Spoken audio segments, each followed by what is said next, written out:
अस्सलाम वालेकुम। Lecture 65 start करते हैं जी कैप 1 का। कल हमने ये बात शुरू की थी, आपके सामने है, आपकी क्लास की बनी हुई है, स्टेटमेंट ऑफ कॉम्प्रिहेंसिव इनकम है। Profit statement of comprehensive income के दो पार्ट्स होते हैं, एक प्रॉफिट एंड लॉस अकाउंट, दूसरा अदर कॉम्प्रिहेंसिव इनकम।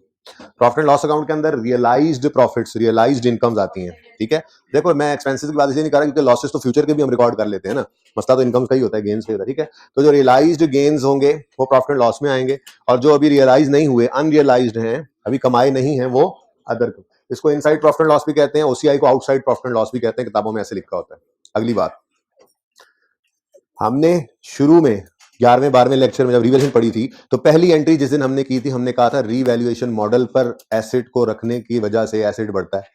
दूसरा इंपैक्ट गेन रिकॉर्ड करना पड़ता है, लेकिन गेन रिकॉर्ड अगर प्रॉफिट एंड लॉस में कर लिया तो मसला क्या है, शेयर होल्डर्स उससे डिस्ट्रीब्यूशन मांगेंगे। वो बात आज आपको सही क्रिस्टल क्लियर हुई, यानी कल की क्लास में जब आपको ये पता चला कि पैट जाता है रिटेन्ड अर्निंग्स में और ये सरप्लस के कॉलम में, और पैट है, सॉरी रिटेन्ड अर्निंग्स है वो कॉलम जिसमें से डिविडेंड्स बांटे जाते हैं। इसीलिए हमने कहा था कि जो अनरियलाइज्ड गेन है इसे प्रॉफिट एंड लॉस अकाउंट में मत लिखना, वरना वो पैट में शामिल होकर स्टेटमेंट ऑफ इक्विटी में रिटेन्ड अर्निंग में चला जाएगा और शेयर होल्डर कहेंगे ये पैसे हमें बांटो, और हमारे पास होंगे ही नहीं कि बांट सके। ठीक है ना, तो ये हमने बचपन में बात सीखी थी, लेकिन ये पूरी बात सिर्फ इसलिए नहीं की थी, वो ये फॉर्मेट उस वक्त भी बन सकता था, इसलिए नहीं बनाया था क्योंकि ये अधूरी कहानी होती।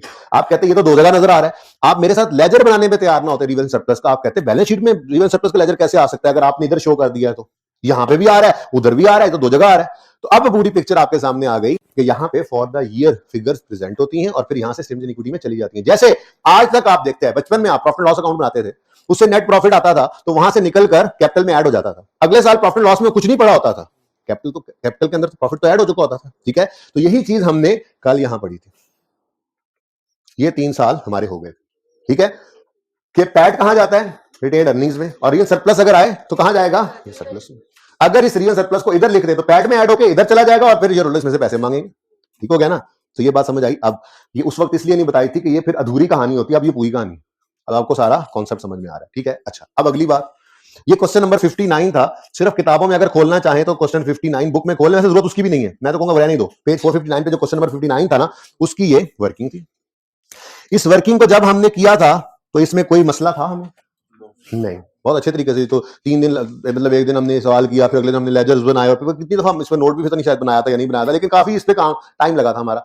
ये वर्किंग ठीक है, और इस वर्किंग के बाद एंट्रीज थी, सारी एंट्रीज में भी हमें कोई मसला नहीं था उस वक्त तक। ठीक है, रीवैल्यूएशन 3 है सवाल में, देखें तो यकम जनवरी 14, यकम जनवरी 16, यकम जनवरी 18, मैंने उसको येलो किया हुआ है। ठीक है, फिर जनरल एंट्रीज आई थी हमारी। ठीक है, पहले 2 साल की एंट्रीज मैंने कहा बस ठीक है, उसमें तो रिवैल्यूएशन नहीं हुई, तो 14 को ही सामने रखें, और ये जनरल एंट्रीज थी हमारे इन 5 साल की जब से रिवैल्यूएशन शुरू हुई थी।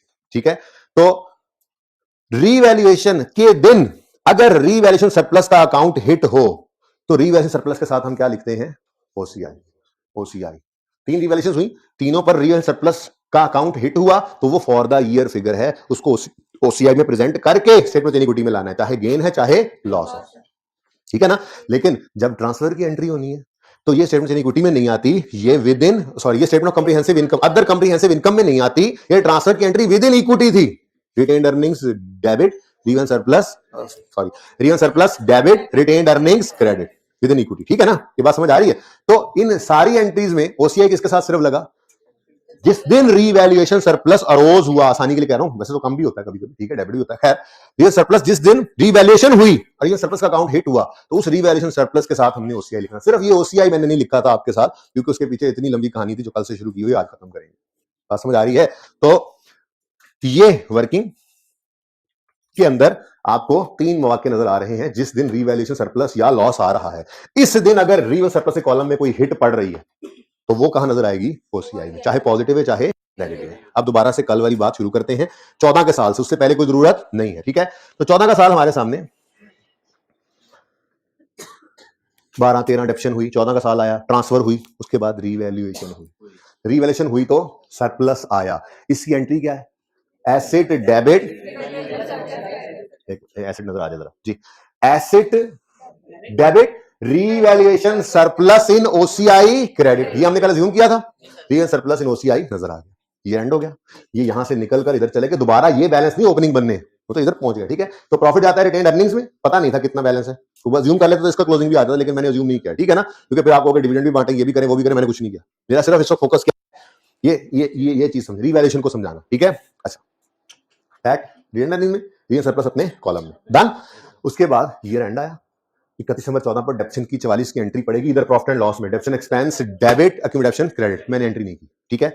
नेक्स्ट एंट्री ट्रांसफर, इंक्रीमेंटल डेप्शन की ट्रांसफर की, क्या एंट्री है, रीवैल्यूएशन सरप्लस डेबिट रिटेन्ड। अब ये रिवैल्यूएशन सरप्लस डेबिट होना ओसीआई में नजर आएगा, नहीं ओसीआई में नजर नहीं आ रहा, ये इधर आया 19 revaluation surplus debit retained earnings credit. तो ये बात याद हो जानी चाहिए कि जिस दिन रिवैल्यूएशन होती है उस दिन अगर रिवैल्यूएशन सरप्लस का अकाउंट हिट हो रहा है, ठीक है, तो वो ओसीआई में नजर आएगा, ट्रांसफर की एंट्री कभी भी ओसीआई में नजर नहीं आती। यहां से निकलकर ये रिटेन्ड अर्निंग्स रिवैल्यूएशन सरप्लस के चेंज इक्विटी में आएगा अपने कॉलम में, और वहां पे फिर इसकी अगर इसके बाद कभी रिवैल्यूएशन दोबारा ना होती, ठीक है, तो 18 साल तक हर साल की चेंज इक्विटी में 19 19 19 19 19 करते करते ये भी जीरो हो जाता, उधर एसेट भी जीरो हो जाता। डन, ठीक है। चल, दिस साल इज ओवर। 331 सीजन सरप्लस का बैलेंस होना चाहिए 31 नंबर 14 पे, 331 पे ही है 31 नंबर 14 पे, ये कल किया हुआ रिवाइज कर रहे हैं, ठीक है। नेक्स्ट ईयर आया, नेक्स्ट ईयर है 15 ना आ रहा सामने, ठीक है। 15 के साल में दोबारा रिवैल्यूएशन नहीं हुई, डेप्रिसिएशन होगी, entry डेप्शन expense debit accumulation credit, यहां कहीं इस तक आते आते माइनस हो चुका, ठीक हो गया। और दूसरी entry revaluation surplus debit hit, देखो ओसीआई में नजर नहीं आया, कुछ है ही नहीं, लेकिन 19 की एंट्री ये सरप्लस डेबिट ट्रांसफर की एंट्री इधर आ गई, डन हो गया। तीसरा साल आया, तीसरे साल में यकम यानी 16 पे फिर रिवैल्यूएशन हो रही है, ट्रांसफर अक्यूमुलेशन की ट्रांसफर करोगे एसेट में, वो सब कुछ आपको पता है, ठीक है। मेरा फोकस सिर्फ इस वक्त ये है ओसीआई बना लें और स्टेटमेंट इक्विटी बना लें, ठीक है। तो इस दिन क्या हो गया, लॉस आया, ठीक है। अब लॉस से एसेट क्या हो रहा है, कम, एसेट क्रेडिट, जल्दी कर लिया करो यार, जल्दी कर लिया, एसेट क्रेडिट बैलेंस शीट में हो जाएगा, ठीक है। Revaluation surplus in OCI debit, credit की चीज है, माइनस हो रही है तो डेबिट, और प्रॉफिट एंड लॉस में भी लॉस डेबिट, ठीक है। अब ये पूरी एंट्री करें तो क्या देखें, जी 16 में entry asset debit sorry credit, revaluation surplus in OCI debit, क्योंकि ये लॉस है, ठीक है, और प्रॉफिट एंड लॉस में भी रीवैल्यूएशन लॉस डेबिट, ये जो प्रॉफिट एंड लॉस में जाता था ये, यानी कि मैंने अज्यूम किया ना, ये माइनस होकर ये फिगर निकली हुई है, ओके, ये अज्यूम्ड है, ओके, ठीक है ना, पूरी एंट्री हो गई। अब पैड चला गया रिटेन्ड अर्निंग्स में, और ये लॉस चला गया, ठीक हो गया, और इतना लॉस था सरप्लस को जीरो कर गया। तो 31 नवंबर 16 की शाम को सरप्लस जीरो होना चाहिए, 15 की शाम को 312, 15 की शाम को था 312, 16 की शाम को कितना हो गया, देखो इधर कुछ भी नहीं, ये 16 की शाम है, इधर कुछ भी नहीं, पहले जीरो हो गया। ये 3 साल हमने कल कर लिए थे, ठीक है। अब आगे बढ़ते हैं, 17 के साल में कोई रिवैल्यूएशन नहीं, डेप्शन की एंट्री है, डेप्शन एक्सपेंस डेबिट अक्यूमुलेटेड डेप्शन क्रेडिट, और उन 9 की एंट्री हम नहीं करते थे, तो सिर्फ 16 की एंट्री आप अपनी किताबों में करोगे, ठीक है। कोई एंट्री में मैं नहीं दिखा रहा, हर दफा डेप्शन की एंट्री आती है, बहुत कुछ आता है, सेल कॉस्ट ऑफ सेल, पता नहीं क्या कुछ आता है, मैंने टेक्स्ट बनाए हुए, ठीक है। तो डेप्शन डेबिट अक्यूमुलेशन क्रेडिट जितनी भी अमाउंट है हो गया, और प्लस 9 की एंट्री नहीं करते, ये प्रॉफिट निकला, रिटेन्ड अर्निंग्स में गया, और इधर कुछ भी नहीं है, कुछ भी नहीं है तो कुछ भी नहीं गया इधर, ठीक हो गया, सही है। चलें आगे, ये प्रॉफिट लिख लेना अब जरा, आपका सवाल आज वाला है ना, 1005, और इधर कुछ भी नहीं नजर आ रहा, इस साल में कुछ आया ही नहीं, ना प्लस ना माइनस, ठीक है, यहाँ पे कुछ भी नहीं है जी, ठीक है, तो ये कुछ भी नहीं इधर है, ओके। उसके बाद इसको ट्रांसफर भी नहीं करना, तो क्लोजिंग बैलेंस क्या आ गया, नहीं जी, क्लोजिंग बैलेंस का मुझे क्या पता, ओपनिंग पता है आपको, जो क्लोजिंग बता रहे हैं, और ये क्या है, ये पता है मुझे कि ये जीरो, ठीक है। नेक्स्ट आया 18 का साल, 18 के साल में फिर रीवैल्यूएशन हुई, और रीवैल्यूएशन पे क्या आया, सरप्लस, एसेट बढ़ गया, एसेट डेबिट हो जाएगा बैलेंस शीट में, सही, पीपी, ठीक है, सही हो गया। रीवैल्यूएशन सरप्लस इन ओसीआई बढ़ गया, credit, revaluation surplus in OCI, इधर किसने जीरो लिखने की कोशिश की, मैंने खुद लिखा है, अभी लिखा है जी, रीवैल्यूएशन सर भाई ने मिटाया हुआ, कितना जी, 250, ठीक है, पॉजिटिव, तो asset debit, revaluation surplus in OCI credit, और प्रॉफिट एंड लॉस में रिवैल्यूएशन गेन समझाने के लिए मैंने कहा लिख लेना, वरना रिवर्सल ऑफ लॉस है एक्चुअली, ये 132 भी प्रॉफिट को बढ़ाता है जाके, प्रॉफिट लॉस हिट हुआ या नहीं हुआ, ये देख, एसेट बढ़ा, रियल सरप्लस ओसीआई में गेन बढ़ा, और ये प्रॉफिट एंड लॉस में रिवर्सल ऑफ लॉस की वजह से गेन की टाइप का काम हुआ था, ये देखो ना, ये एंट्री जो आखिरी हुई है, ये एसेट बढ़ा, रिवर्स सरप्लस भी बढ़ा, प्रॉफिट एंड लॉस में भी ये बढ़ा, ठीक है ना। तो ये इस तरह से एंट्रीज आएंगी आपके सामने, ये देखिए, ठीक है, समझ आई। एसेट बढ़ा, reverse surplus in OCI gain है, बढ़ा, क्रेडिट हो रहा है ना, और प्रॉफिट एंड लॉस क्रेडिट मतलब ये भी गेन। मैंने गेन लिख दिया कि लिखने में क्या है, ठीक है, लेकिन दरअसल ये गेन नहीं है, कि दरअसल तो reversal of previously booked loss है, जगह नहीं थी मैंने पूरा लिखा, रिवर्सल ऑफ लॉस लिख दी, ठीक हो गया। अब 930 और 250 अपनी अपनी गड्डियों पे बैठ के निकलेंगे और अपने अपने घर पहुंच जाएंगे। प्रॉफिट कितना 930, और इस बार गेन है 250, ठीक है। उसके बाद ईयर एंड आया, 43 की entry, डेप्शन expense debit, accumulated डेप्शन credit, इधर ऊपर, इससे ऊपर एक्सपेंस, ठीक है ना, उससे उससे उस माइनस होकर ये प्लस होकर ये फिगर निकली होगी अज्यूम्ड जो है, ठीक है। और आखिरी एंट्री 18 रुपए से रिवैल्यूएशन सरप्लस डेबिट, 18 से revaluation surplus debit, retained earnings credit. ये ओसीआई वाली एंट्री नहीं है, ये तो स्टेटमेंट ऑफ इक्विटी के अंदर ट्रांसफर नजर आएगी। तो ट्रांसफर, सॉरी सवाल ही ज्यादा हो गया, ट्रांसफर कितना जी 18 से revaluation surplus debit, retained earnings credit. Closing मैं बता देता हूँ, ये क्लोजिंग आप बता दें। 232 मैच करेगा वर्किंग से, 232 ही आ रहा है, ठीक हो गया। ये तस्वीर बाद में लेना, पहले इधर देखो। जब रिवैल्यूएशन शुरू हुई तो अब देखो किस एंट्री में रिवैल्यूएशन सरप्लस के साथ ओसीआई लिखना है, जो रिवैल्यूएशन की एंट्री होगी। इधर ओसीआई आ रहा है, रिवैल्यूएशन हुई, इधर ओसीआई आ रहा है, डेबिट हो चाहे क्रेडिट, माइनस हो या पॉजिटिव लिखना है, इधर ओसीआई आ रहा है। लेकिन इस रिवैल्यूएशन सरप्लस के साथ, इसके साथ ट्रांसफर वाले रिवैल्यूएशन सरप्लस के साथ ओसीआई नहीं, विद इन इक्विटी ये मूवमेंट। अब ये बात इक्विटी स्टेटमेंट ना बनाने से पहले कैसे समझाता, ठीक है, ओके। इन 2 साल में तो लॉस का बैलेंस था, इसलिए उसकी कोई एंट्री नहीं हुई, ठीक है। तो इसकी अब पिक्चर आप ले सकते हैं, ये है वो पूरा कॉन्सेप्ट। अब इससे ज्यादा मैं क्या करूं, 5 साल ही बन सकते थे, पिक्चर ले लें, क्वेश्चन है तो पूछ भी सकते हैं।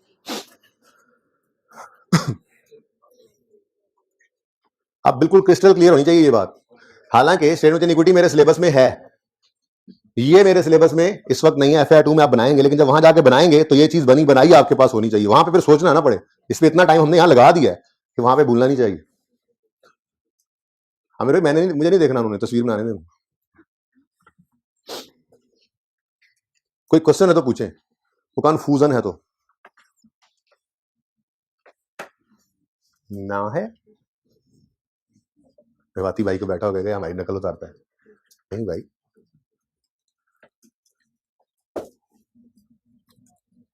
बस जी फोटोग्राफर फंस रहा था यार, अभी तक खिंची गई तस्वीर है जनाब, सुभान अल्लाह। अच्छा जी, एंट्रीज भी चले देख लें, हो सकता है ना कोई बच्चा ऐसा हो जिसका वो लेक्चर या मिल ना रहा हो या मिस हुआ हो, तो वो ये एंट्रीज की तस्वीर खींचना चाहे। मैं तो कहता हूँ ऊपर वाली 2 को छोड़ो, इधर ही आओ, जितनी को हमारे पास वो स्टेटमेंट्स बनी हुई हैं उतनी को एंट्रीज ही बस सामने आ जाए, क्या ही बात। ऐसे पिक्चर करोगे ना, ये पिक्चर, फिर ये पिक्चर, फिर ये, वो सारा कुछ सामने आ जाएगा। वर्किंग भी कर देता हूँ सामने, ये मेरे पास जगह है खड़े होने के लिए, इसलिए मैं इधर खड़ा हो गया। इसको यार 23 पे करा दें, इसको भी ठंड लगती है, इधर आ जाओ, सीने निकल जाएंगे। हाँ भी फोटोग्राफर हो, लगता है कुछ लोगों के पास रजिस्टर में नहीं है ये सवाल। ये लो, फिर एलो, फिर एवी लो, वर्किंग भी लो, एलो फिर। ये ज्यादा अच्छी पिक्चर है, थोड़ा सा अगर इसको ऐसे कर दूं ना, ऐसे, तो ये ज्यादा अच्छी पिक्चर है, क्योंकि इसके साथ तकरीबन ये 1 मिनट 2 स्टेटमेंट यानी इक्विटीज भी नजर आ रही हैं। मैंने कहा अगर किसी को चाहिए हो तो, ठीक है, कोई क्वेश्चन है तो पूछ ले। 23 ओके, शुक्रिया नईम साहब।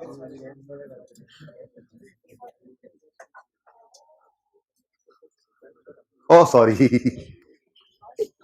चलो जल्दी करो यार, एक तो तुम लोग घंटा लगा देते हो यार, तस्वीर कितनी की करना है यार।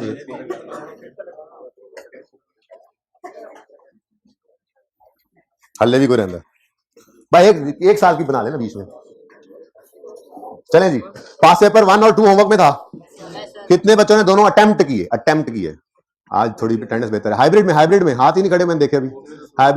हाइब्रिड भी बेहतर है। गर्ल्स, अच्छा सुबह वाले बॉयज का हाइब्रिड बिल्कुल कोई पढ़ने का इरादा नहीं रखती, अगली बार पढ़ेंगे। इधर गर्ल्स की हाइब्रिड एक बार पढ़ के कहां समझ आनी, 2 बार अकाउंटिंग पढ़ेंगे, अच्छे कॉन्सेप्ट्स बनेंगे, पक्के कॉन्सेप्ट्स बनेंगे। एक बार में क्या समझ आती है, सब समझते समझते टॉपिक खत्म हो जाता है ना।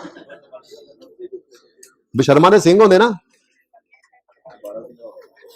किसी 12 सिंह होंगे। सीनियर क्या कहते हैं, पास होने वाले होने चाहिए सीनियर, जो कहते हैं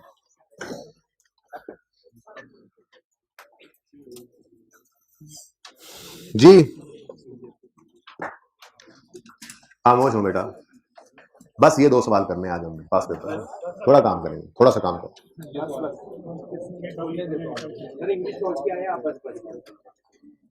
आप बोलना बस करें, गर्ल्स भी, फीमेल स्टूडेंट्स भी प्लीज भाई बोलना बंद कर दें, क्लास से निकालना शुरू करूं आप लोगों को। फजूल बच्चे, सुबह वाले बादब है, बादब बानसीब होता है।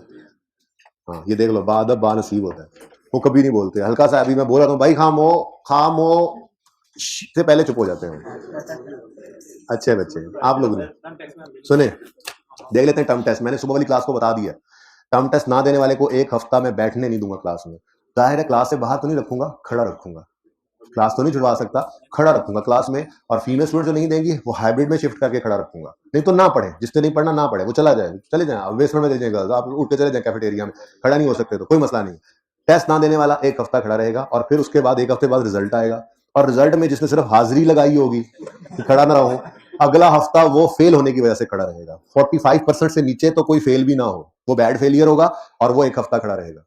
जी कोई अनाउंसमेंट है भाई कह रहे? ओके, तो क्वेश्चन नंबर 1 को पढ़े जरा जल्दी से। पेज नंबर है जी, कर लेना सी ना होमवर्क, 371।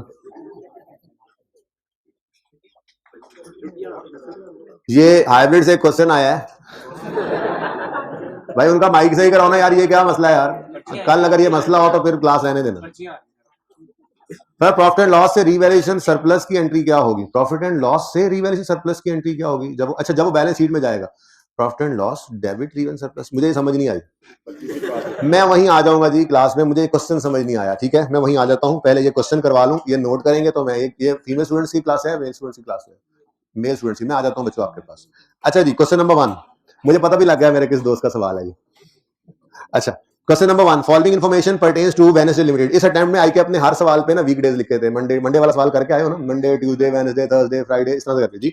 तो वेडनेसडे लिमिटेड, आज भी वेडनेसडे ही है, सुबह बच्चे बता रहे थे आज भी वेडनेसडे ही है, वेडनेसडे वाले दिन वेडनेसडे वाला सवाल, सुभान अल्लाह। फॉर द ईयर एंडेड 30 जून 19 कुछ इंफॉर्मेशन दी हुई है, जिसमें बेटा चुप कर दें, यकम जुलाई 18 पर शेयर होल्डर्स इक्विटी है, statement of changes in equity बनानी है फॉर द ईयर एंडेड 30 जून 19। और बड़ी एहतियात से कान खोल के सुन लें कि अब जो बोलता हुआ नजर आएगा वो क्लास से मैं बाहर भेज दूंगा, प्लीज अब खामोश रहिएगा, पूरी क्लास में अब कोई ना बोले, मैं बता रहा हूं। ओके, ये मेरे लिए सबसे मुश्किल काम होता है जो मैंने अब कह दिया, कि बच्चा क्लास में पढ़ने आ गया, घर से उठ के आ गया और मुझे से क्लास से निकालना पड़े, लेकिन मैं अब ये करूंगा जी।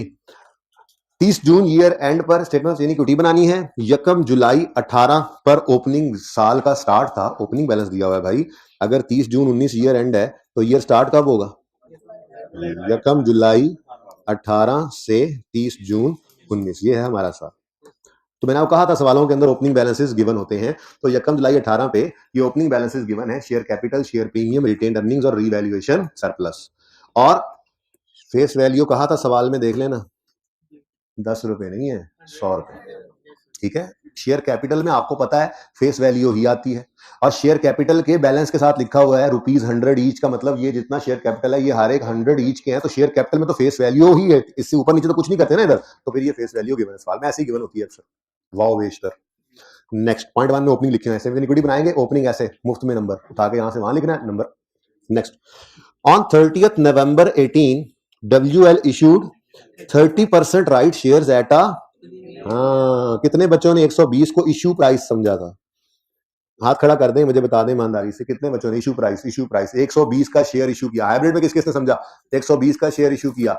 बच्चों उसने एक लफ्ज इस्तेमाल किया था, शेयर्स इश्यू किए हैं एट अ प्रीमियम ऑफ, यानी 100 वाला शेयर 120 का नहीं बेचा, 100 वाले शेयर के ऊपर 120 प्रीमियम चार्ज करके बेचा, यानी 220 है इश्यू प्राइस। इसका मतलब क्या हुआ? इसका मतलब है इश्यू प्राइस इज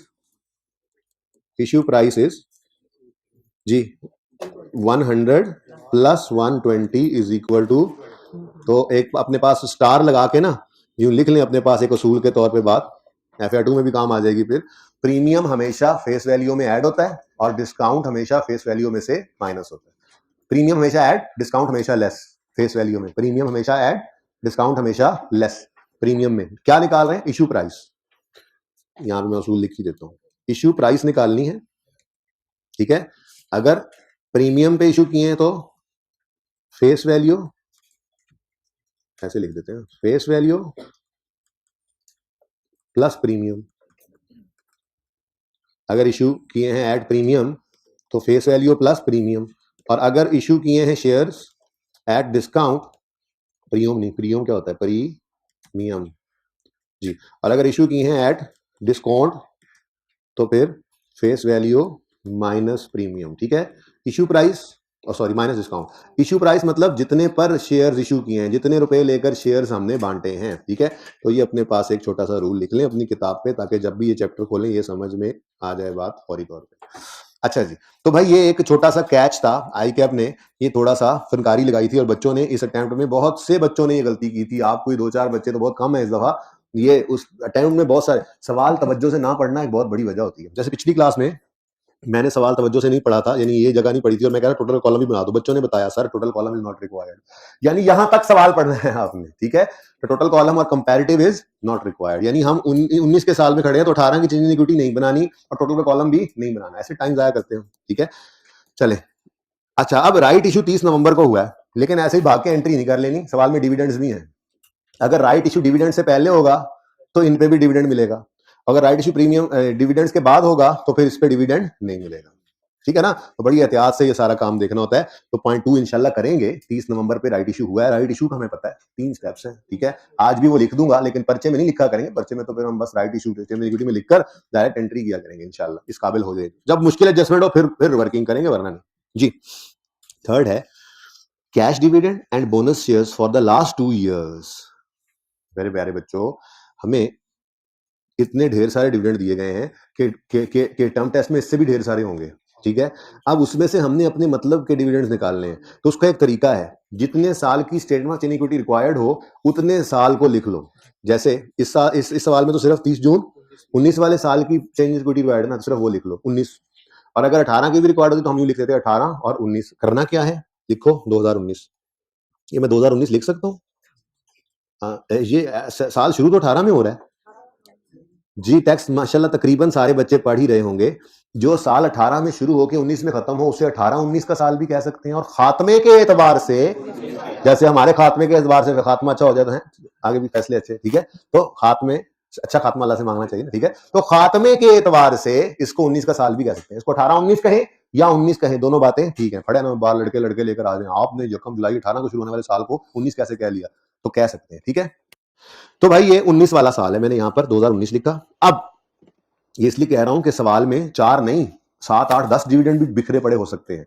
मैंने आपको कहा था फाइनल एक होता है, ये छोटी छोटी बातें सिखानी है ना आपको यहीं पर, ठीक है, इसलिए 2 सवाल सिर्फ करेंगे आज, ठीक है।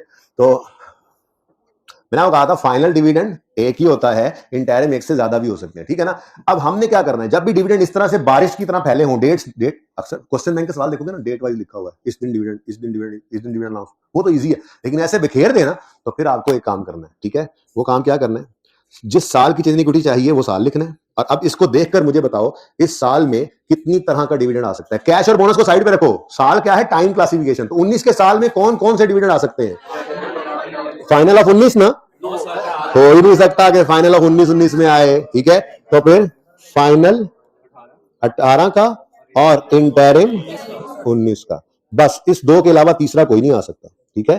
वो अलग बात है कि इंटरिम एक से ज्यादा दफा नजर आ जाए तो वही कोई बात नहीं, आना तो 19 में ही है ना। अब अगली बात फिर हम देखेंगे एंट्री क्या करनी है। अगर कैश डिविडेंड होगा तो retained earnings debit dividend payable credit, अगर बोनस होगा तो retained earning debit share capital credit, दोनों होंगे तो दोनों कर देंगे, लेकिन एक डेट पे होंगे तो पहले कैश। ये सारी बातें अब आहिस्ता आहिस्ता आपके अंदर फीड हो चुकी हुई है, ठीक है ना। इसको हम नंबर 1 कहेंगे और इसको नंबर 2, ठीक है, सही है। अब इस एडजस्टमेंट को पढ़ते हैं। फाइनल डिविडेंड ऑफ 18 आएगा, इंग्लिश में आता है, तो फाइनल ऑफ 18 के साथ नंबर 1, ठीक हो गया। आगे इसी को पहले पढ़ लो, फाइनल ऑफ 19, करीब बुलाता हूं उसको। फाइनल ऑफ 19 नजर आ रहा है इस लिस्ट में, हमारी लिस्ट में फाइनल ऑफ 19 नजर नहीं आ रहा, तो फाइनल ऑफ 19 आईजी नोरे, ठीक हो गया। बाद में देखना है बोनस है कैश है, वो तो बात की बात है, पहले ये डिसाइड कर ले हमारी चेंजिंग इक्विटी में एंट्री करनी किस बोनस की है, तो इस 25% को क्या करना है, इग्नोर करना है, डन। अब आगे आते हैं इंटरिम की तरफ। वैसे तो मैंने वैसे ही कह दिया था कि आपको नॉर्मली वो हाफ ईयरली के साथ होता है, लेकिन सवाल में ना ये बात बता भी देता है। ये देखो ये स्टार लगा हुआ है, क्या स्टार लगा हुआ है कि ये हाफ ईयरली डिक्लेयर होता है विद हाफ, ये इंटरिम डिविडेंड डिक्लेयर होता है हाफ ईयरली अकाउंट के साथ। मैंने वैसे आपको दिसंबर वाला साल एंड बताया था ना, मैंने कहा था 30 जून पे 6 महीने एंड होंगे, तो जुलाई अगस्त तक वो प्रॉफिट फाइनल होकर ये डिविडेंड भी बढ़ जाता है। तो ये जून वाला साल है, तो इसका ईयर मिड आएगा 31 दिसंबर पे, तो फिर जनवरी फरवरी तक ये भी बढ़ जाएगा। वो कह रहा है हाफ ईयरली अकाउंट्स के साथ ये अनाउंस करते हैं, ठीक है। इंटरिम, अच्छा चलो छोड़ो, किधर बात निकल गई। इंटरिम ऑफ 18, इंटरिम ऑफ 18 देखो गौर से देखो, और नजर आ रहा है, नजर आ रहा है। तो इसको भी क्या कर दो, इंटरिम ऑफ 18 को भी क्या कर दो, इग्नोर। इंटरिम ऑफ 19 हमारी लिस्ट में है, लिख लो नंबर 2। अच्छा, अब राइट इशू ना होता ना, 1 मिनट में सवाल खत्म था। लेकिन राइट इशू को जरा ध्यान से देख लो, उसके साथ डेट लिखी है, लेकिन वो डेट बड़ी क्लियरली रखेगा दूर। मैंने आपको कहा था कि कंपनी लॉ ना असल में भी आपने नहीं पढ़ा, पहले बच्चे साथ पढ़ लेते होते थे, इकट्ठा लॉ होता था ना। चलो अब आप आगे जाके पढ़ोगे, जब भी जो कुछ पढ़ भी रहे होंगे। मैंने आपको एक बात बताई थी कि अगर कोई भी लिस्टेड कंपनी है तो उसने ईयर एंड के 4 महीने में एजीएम करनी है, उसका 21 दिन का नोटिस देना है, यानी 21 दिन पहले उसका नोटिस देना है, और नोटिस के साथ ऑडिटेड फाइनेंशियल स्टेटमेंट का लगा होना जरूरी है। इसका मतलब प्रैक्टिकली स्पीकिंग 3 महीने 9 दिन में फाइनेंशियल स्टेटमेंट्स ऑडिट होकर पब्लिश हो जानी चाहिए। इतना टाइम तो लॉ भी अलाउ कर देता है। तो फिर मैंने इसलिए कहा था कि फाइनल डिविडेंड जो है वो जिस साल का होता है उससे अगले साल 2-3 महीने में बांट दिया जाता है, 2-3 महीने एहतियातन कह दिए थे, ठीक है ना। तो इसका मतलब अगर हमारा साल यकम जनवरी 18 को शुरू हो रहा है और 30 जून 19 में खत्म हो रहा है और साल में होते हैं 12 महीने, तो जो फाइनल ऑफ 18 है वो ये यहां कहीं दूसरे तीसरे महीने में जाकर दे दिया जाएगा, बोलो कि नहीं। तो यहां पर मैं लिख सकता हूं कि यहां पर फाइनल ऑफ, क्योंकि डेट नहीं ना स्पेसिफाइड, तो फाइनल ऑफ 18 यहां आ जाएगा। और इंटरिम उन्होंने कहा हाफ ईयरली अकाउंट्स के साथ नॉर्मली दे दिया जाता है। हाफ ईयर इधर हो रहा है 31 दिसंबर 18 पर, तो फिर अगला साल जनवरी फरवरी यहां कहीं जनवरी में महीने डेढ़ बाद ये भी बांट दिया जाएगा, ठीक है। इंटरिम ऑफ यहां कहीं तो बोलो, तो इंटरिम ऑफ 19 इधर आ जाएगा। डन। अब राइट इशू को डेट देखकर प्लॉट कर लेते हैं। ये पर्चे में नहीं बनाना, ये दिमाग में बनाना है पर्चे, ठीक है ना। राइट इशू के बारे में क्या कह रहा है वो, 30 नवंबर। कभी भी वो ऐसा नहीं करेगा कि आपको परेशान करे और राइट इशू यहां कहीं डाल दे जुलाई का सितंबर में करे, नहीं। वो इतना दूर रखेगा कि आप श्योर हो कि फाइनल ऑफ 18 तो 19 के 2-3 महीने में बट गया होगा। ये अगस्त, जुलाई अगस्त सितंबर अक्टूबर, ये यहां नवंबर में जाके उन्होंने राइट इशू किया, वो दूर रखेगा, ठीक है। अगर फाइनल डिविडेंड उठा रहा है ना, तो वो 5-6 महीने, कोई नहीं शेयर होल्डर्स वेट करते कि आपको वो बैठे रहेंगे 5-6 महीने, हो तो 2 महीने बाद रोला डाल देते हैं, यार क्या है, क्या कर रहे हो, डिविडेंड बांटो यार, हम लोगों ने भी सब्जी खरीदनी है घर की जाके, ठीक है। तो डिविडेंड से दूर रखा करता है नॉर्मली एंड पे। अगर ये एंड पे होता तो यहां कहीं लिखा होता उसने 30 जून या मई में जाकर राइट इशू करवाता। अगर डेट ना लिखे तो इस तरह से दूर रखता है डिविडेंड की डेट ना। वैसे नॉर्मली क्वेश्चन बैंक के सवाल में तो डिविडेंड की डेट्स भी लिखी होती है, डिविडेंड इस दिन अनाउंस हुआ, राइट इशू, वो डेट ही लिखे हुए तो टेंशन ही खत्म हो जाती है, 10 दिन का फर्क भी तो नजर आ जाता है, ओके। तो उन्होंने क्या कहा है जी, राइट इशू किस दिन हुआ है, 30 नवंबर पे। ये मैंने मंथ्स नहीं लिखे, चल रहा है काम, जुलाई लिख ही देता हूं, अगस्त सितंबर अक्टूबर नवंबर दिसंबर, 30 नवंबर पे ये यहां पे करके क्या हुआ है जी, राइट इशू, ठीक है जी। अब ये तसल्ली हो गई कि फाइनल डिविडेंड जब बांटेंगे तो इन नए शेयर्स के ऊपर नहीं बटेगा, जबकि ये इंटरिम में इनको भी डिविडेंड मिलेगा। ये होता है मसला असल में जो नंबरिंग कर रहे थे, ठीक है जी। तो इसका मतलब फाइनल डिविडेंड के बाद राइट इशू और फिर इंटरिम डिविडेंड आएगा। सवाल तो हो गया, बस जवाब लिख लेते हैं जाकर, ठीक है। तो स्टेटमेंट ऑफ, कोई मसला है, हाँ बोलो, क्वेश्चन तो नहीं कोई जी। पास पेपर 1 है और नाम लिखेंगे Wednesday limited, Wednesday, statement of changes in equity. बेटा बातें क्यों हो रही हैं, क्वेश्चन डिस्कस बेटा क्लास के बाद करिएगा, ठीक है, या अभी निकल जाए क्लास से बाद जाके डिस्कस कर लें, ये भी आपके पास ऑप्शन है। मार्कर ब्लैक निकाल के रखो यार। फॉर द ईयर एंडेड 30 जून 19, 2-3 निकालने वो सही कर लो तुम तो, ये साइड पे रखना। अच्छा जी, कौन कौन सी चीजें ऑलरेडी नजर आ रही हैं, शेयर कैपिटल, वो लिख लेते हैं जी बाद में, शेयर कैपिटल, शेयर प्रीमियम भी है। अगर ना होता तो राइट इशू बता रहा था कि शेयर प्रीमियम ने आ जाना है, कॉलम फिर भी बना लेते। ओपनिंग में ना भी होता, नए शेयर तो प्रीमियम पे इशू हो रहे हैं ना, ठीक है। उसके बाद रिटेन अर्निंग्स है, फिर रीवैल्यूएशन सरप्लस। अच्छा, अब उसने ये कहा है कि ना तो आपने टोटल का कॉलम बनाना है और ना ही ना मुझे कोई और चीज ऐसी नजर आई है, कोई जनरल रिजर्व आ रहा है या कोई और ऐसी चीज कि जो मैं कहूँगा ये भी आनी चाहिए। फिर भी एहतियातन पर्चे में इतनी की जगह छोड़ दिया करें कि कोई एक आधा कॉलम और बनाना पड़े, तो ठीक है, सही है जी। रुपीज इन मिलियन, एक स्टूडेंट ने कहा था लिख लें, काइंडली लिख लेते हैं जी, kindly rupees in millions. Kindly मैंने अपनी तरफ से कहा जी। पॉइंट 1 मुफ्त के नंबर, यकम जुलाई 18। भाई इसकी ग्रिल ऊपर करवा दें प्लीज जी। यकम जुलाई 18, 30-19 वाला सारा तो ओपनिंग यकम जुलाई 18, ये तीनों ओपनिंग 285, 124 और 65। तो सबसे पहली चीज यहां पर हमारे पास आएगी ओपनिंग बैलेंस यकम जुलाई 18। ये मुफ्त के नंबर बताओ जी कितना? 200, 85, 124, 65, 35 बोलने की तरह से बोला, मैं 35 लिखने लगा था। सही हो गया जी। Point 1 is over. ये दरमियान वाले यार, ये दोनों ही ना, इनकी ग्रिल्स ऊपर करने, उसी साइड पे रहिएगा। अच्छा जल्दी करिएगा। नेक्स्ट, नवंबर 30 को राइट इशू हो रहा है, लेकिन मसला ये है कि उससे पहले एक डिविडेंड भी आ रहा है। प्रॉफिट्स को एंड पे ही ले जाएंगे, ठीक है। अच्छा, ये काम और भी हमने नहीं किया, मैंने ना ये पिछली क्लास में कहा था ये दो एडजस्टमेंट्स को जरा अच्छे तरीके से जैसे हमने सीखा है वर्किंग एमए में कर लें, ठीक है ना, तो वो भी कर लेते हैं। ओके चले, फिलहाल तो ये पूरा कर लें। अब नंबर 1 फाइनल डिविडेंड, नंबर 2 देखा जाए तो राइट इशू होगा और नंबर 3 एंट्री होगी इंटरिम डिविडेंड, ठीक है। तो सबसे पहले फाइनल डिविडेंड देते हैं, ठीक है। तो फाइनल डिविडेंड, प्रॉफिट भी पहले लिख सकते हैं, कोई मैंने कहा तरतीब का कोई मसला नहीं है। आप पहले प्रॉफिट लिखें, बाद में डिविडेंड लिखें, पहले डिविडेंड लिखें, बाद में प्रॉफिट लिखें, नंबर पूरे मिलेंगे, ठीक है, टेंशन नहीं लेनी। तो फाइनल डिविडेंड ऑफ 18 है और है कौन सा? कैश, ठीक है जी। अब लेटेस्ट बैलेंस उठाएंगे 200 पे परसेंटेज लगा देंगे 18%।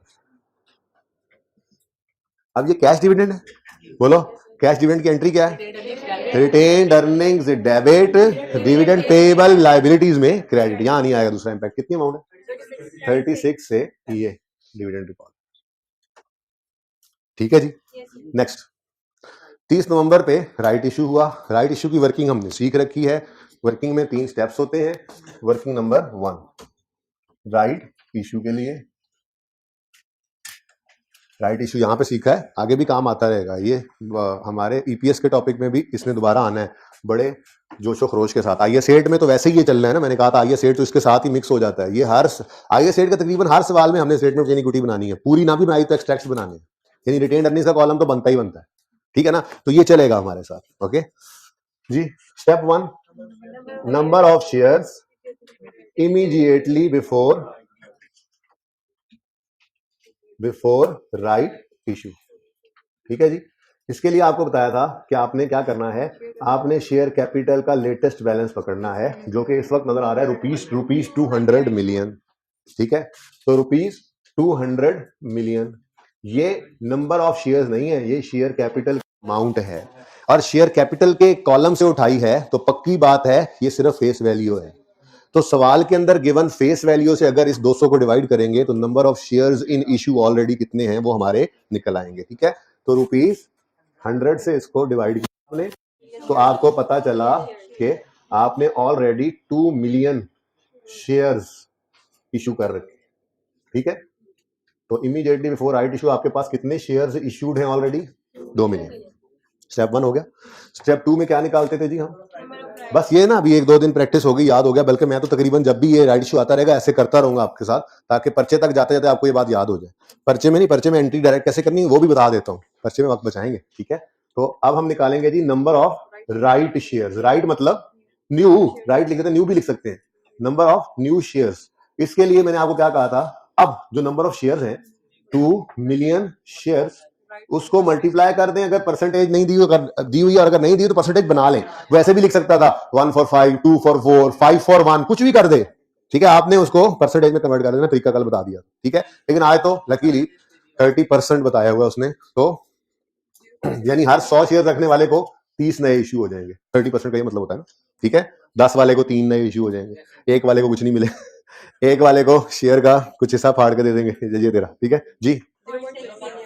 तो 0.6 मिलियन नए शेयर इशू किए हैं इन्होंने, और भाई कमाल की कंपनी है, लोगों ने 0.6 मिलियन शेयर्स खरीदे हैं, 100 वाला 220 रुपए का, कमाल। स्टेप 2 हो गया जी। स्टेप 3 पास कर लेंगे जर्नल एंट्री जी। अब वो एंट्री यहां लिख रहे हैं, 1-2 दिन लिखते रहेंगे, उसके बाद बस cash debit, share capital credit, share premium credit. Cash जो पैसे आए हैं, कितने पैसे आए, पहले मैंने कहा था ये किया करो, शेयर्स लिख लिया करो, आसान होता है। तो 0.6 मिलियन, अब यहाँ 0.6 मिलियन शेयर लिखने की जरूरत नहीं है, बस 0.6 लिख लिया। कैश कितना आया, 220, ये इशू प्राइस थी। इसमें से शेयर कैपिटल के अकाउंट में सिर्फ जाएगा 100, बाकी सारा शेयर प्रीमियम। ये टोटल बताएं, 132 से कैश डेबिट, 60 से शेयर कैपिटल और 72, यानी कि शेयर कैपिटल जितने का था, ये 100% से भी महंगा हमने इशू किया, लोगों ने खरीदा भी है, पैसे आए हैं, कैश डेबिट हुआ पड़ा, ठीक है। अब ये एंट्री पास करनी है, ठीक है। अब ये सारे काम पर्चे में नहीं करने, पर्चे में अगर जरूरत पड़े तो कर ले, इसलिए सिखाया हुआ है, लेकिन पर्चे में तो हम यूं क्या करेंगे, राइट इशू लिखेंगे, ऐसे ब्रैकेट में पॉइंट, या यूं लिख लोगे 200 divided by 100 is equal to 10 into 30 is equal to 30%, 0.6, बस ये फिगर आपको चाहिए होगी। 0.6 को मल्टीप्लाई करोगे 220 से, कैश वो डेबिट ही करना, 100 से मल्टीप्लाई करोगे शेयर कैपिटल में, और 120 से, तो ये इसमें डायरेक्ट कर सकते हो जब महारत हासिल हो जाए, फिलहाल तो सिखा रहा हूं, ठीक है। अब एंट्री बोलो, कैश डेबिट, दिमागों में कैश डेबिट, क्योंकि वो एसेट है, शेयर कैपिटल क्रेडिट कितने से, 60 से, और शेयर प्रीमियम क्रेडिट कितने से, 72 से। यहाँ पे वर्किंग 1 का रेफरेंस, ठीक हो गया जी।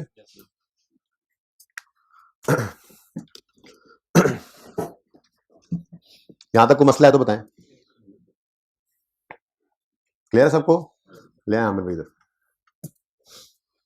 बाद में कोई नोट करना रहेगा तो वो मिटा नहीं रहा मैं, वो फिर नोट कर लेना एंड पे। 0.4 और 5 रह गए हैं जी। 0.4 profit for the year amounted to 95, 0.5 reval surplus arising during the year amounted to 35, whereas transfer to increment adaptation is 9 जी। रह गया, ओहो कोई बात नहीं, पहले वो कर लेते हैं, वापस आते हैं फिर इस पॉइंट पे, माजरत जी। जी इंटायरम डिविडेंड रह गया तो बाद में कर लेते, राइट इशू तो वही है जो हो गया, क्या चले जी। 10% बोनस डिविडेंड, तो इंटरिम डिविडेंड ऑफ 19 है, और बोनस है, सर्फ एक्सल नहीं है, 200 जमा 60, लेटेस्ट बैलेंस है ना, अब बदल चुका है बैलेंस, ठीक है। तो 200 जमा 60 इंटू 10%, 26। अब ये कौन सा डिविडेंड है, बोनस, बोनस डिविडेंड की एंट्री होती है, retained earnings debit share capital credit, ठीक है। चल माजरत जी भूल गया था, आज टॉपिक कैसा लगा, सबसे आसान यही था ना अभी तक, हर अगला टॉपिक ऐसे ही लगेगा इंशाल्लाह। अच्छा जी, अब आ जाए 0.4 पे। 0.4 है profit for the year amounted to 95, और ये surplus arising to the year amounted to 35, आगे ना पढ़ो, ये देखो एमए वर्किंग में पैट कितना आएगा, 95, और इवन सरप्लस इन ओसीआई, क्योंकि अराइजिंग ड्यूरिंग द ईयर है कितना, 35। ये बात समझ आती है, क्योंकि ये बहुत प्रैक्टिस करके आए हैं, ठीक है। उसके बाद एंड पर लिखा है 9 मिलियन की ट्रांसफर है, ये मैंने ना बेहतर इन दो जैसे बेहतर अपने तरीके से किया, पर्चे में करने बैठ जाना, यहाँ बेशक बनाना है तो बना लो, क्योंकि पीछे भी प्रैक्टिस कर, कल से काम एक शुरू किया हुआ था, आज कंक्लूड किया, तो वो अप्लाई किया मैंने, ताकि एप्लीकेशन नजर आ जाए उसकी, ठीक है। ये दिमाग में, ये इतनी बार ये बात हो गई है अभी तक, और होती रहेगी कि आपके दिमाग में ये नक्शा बना होगा, बस सवाल में फिगर्स पढ़ेंगे, वो यहाँ पे आगे पंच हो जाया करेंगे, आपको फॉर्म पता लगा, पैट है तो इधर गया, सरप्लस यहाँ पे आ रहा है क्योंकि राइज हुआ है, ठीक है ना, तो आपके दिमागों के अंदर खुद ब खुद पंच हो जाया करेगा। बहरहाल ये बात हो रही है, ऐसे ही 9 रुपए की एंट्री ट्रांसफर की है, वो स्टेटमेंट इक्विटी में नजर आएगी। अब लाल गाड़ी पे पैट जाएगा रिटेन्ड अर्निंग्स में, और सफेद गाड़ी पे नीला होके जाएगा, अच्छा क्योंकि यहाँ पे मेरे पास जी, तो टोटल कंप्रीहेंसिव इनकम ही लिख लेते हैं हम, जरा अच्छा हो जाता है इस तरह से।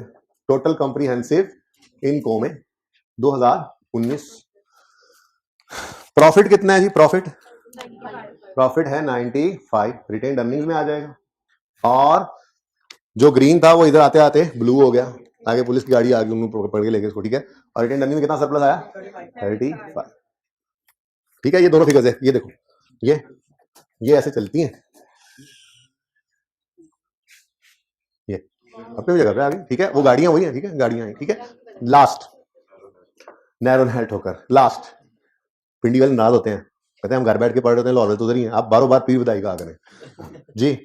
9 मिलियन की ट्रांसफर इंक्रीमेंटल डेफिनेशन की एंट्री बोलो, रीवैल्यूएशन सरप्लस डेबिट, ये ट्रांसफर हो गया टू रिटेन, सिर्फ ट्रांसफर लिखोगे पर्चे में, फिलहाल मैं लिख रहा हूं टू रिटेन अर्निंग्स जी। 9 से revaluation surplus debit retained earnings credit, ठीक है ना। अब वो एंट्री उस वक्त अलग करना इसलिए मुमकिन नहीं था, ये मैं आपको बताया था कि चेंज इन इक्विटी, और कहा था कि 50-55 के आसपास, वो अलग बात है कि 60 से ऊपर आके ये बात पहुंची, हो जाता है प्लस माइनस, कहीं टाइम ज्यादा लग जाता है कहीं कम, ठीक है ना। तो ये काम अब सीख लिया हमने जिसका इंतजार था जी।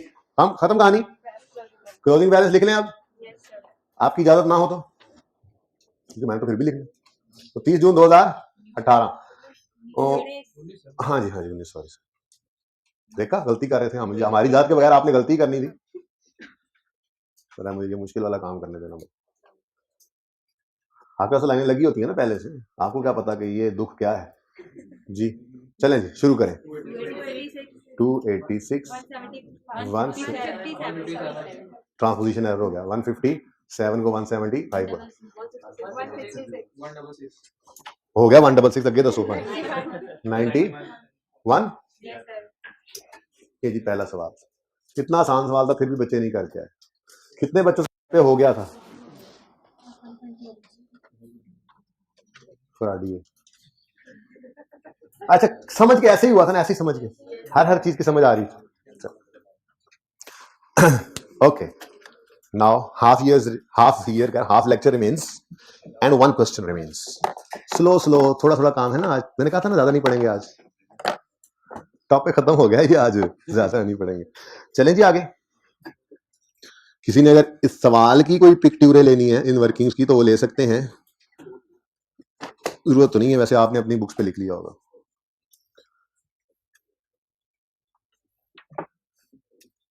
अगला क्वेश्चन, कितने बच्चों ने अटेम्प्ट किया था?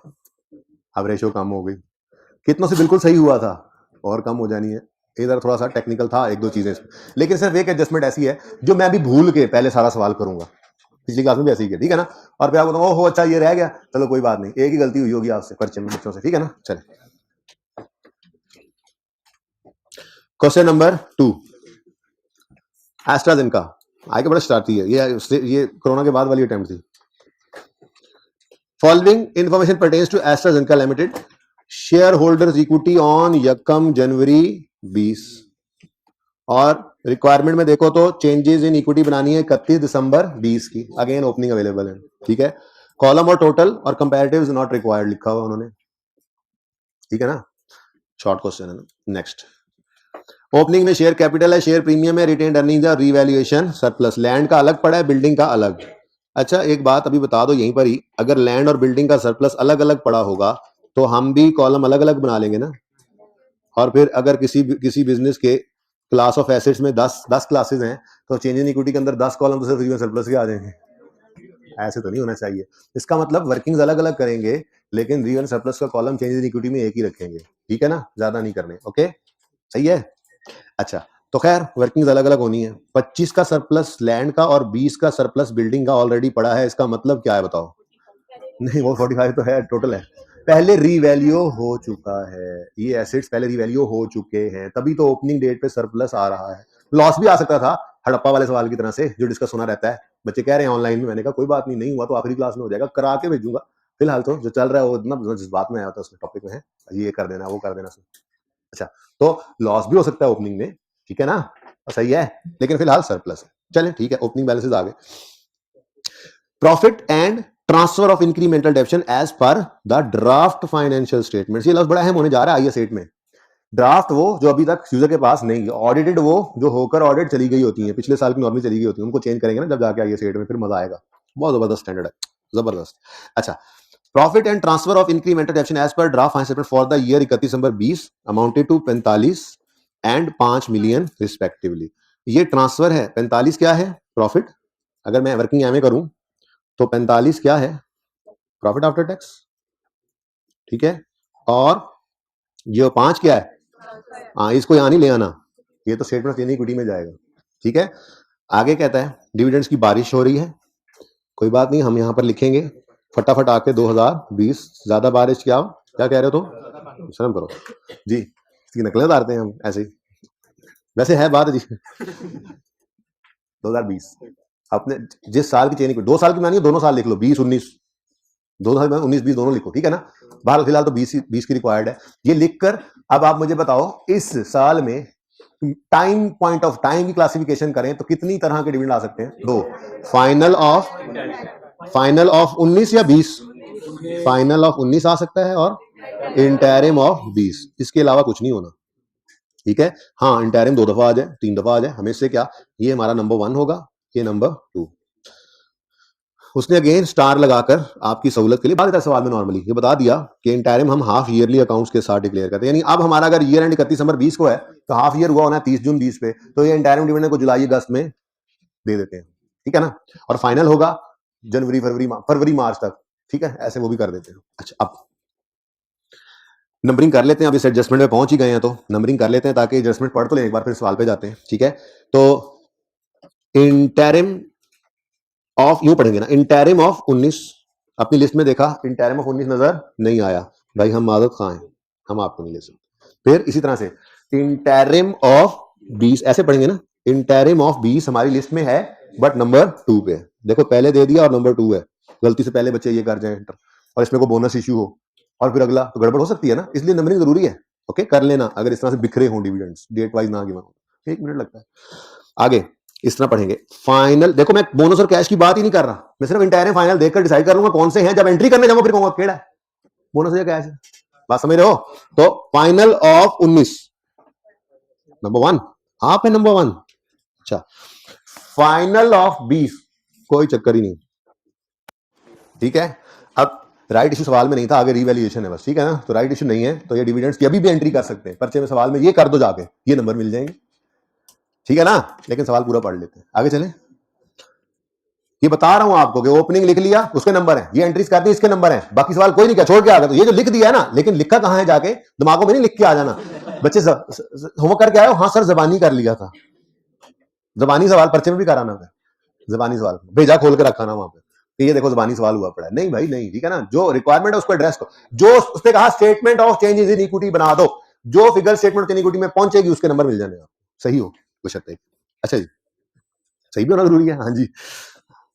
0.4 0.4 सेकंड लास्ट भाई, क्या हुआ, ठंड लग रही है, गर्मी लग रही है, सर ठंडा करो पानी जी। प्लीज प्लीज सवाल खत्म कराना है, टाइम कम है यार। आपको मैंने मजाक किया था कि यार हम आज थोड़ा पढ़ेंगे, काम ज्यादा है, प्लीज। ये एडजस्टमेंट बड़ी मसला करेगी अभी, वरना AL uses revaluation model for subsequent measurement of its land and buildings only. The revalued amount of land and building have been assessed at 31 दिसंबर 20, year end revaluation है, ठीक है, but not yet incorporated। हाँ जी, pine revaluation ਅਸੀਂ कर ਲਈਏ ਤੇ ਅਸੀਂ ਉਹਨੂੰ ਇਨਕॉर्पोरेट नहीं किया, मॉडल रीवैल्यूएशन वाला है, तो फिर करना पड़ेगा हमें। ये उन्होंने नहीं किया, रीवैल्यूएशन हुई लेकिन उसको इनकॉर्पोरेट नहीं किया फाइनेंशियल स्टेटमेंट में, यानी कि एंट्रीज नहीं की, तो फिर हमें करनी पड़ेगी।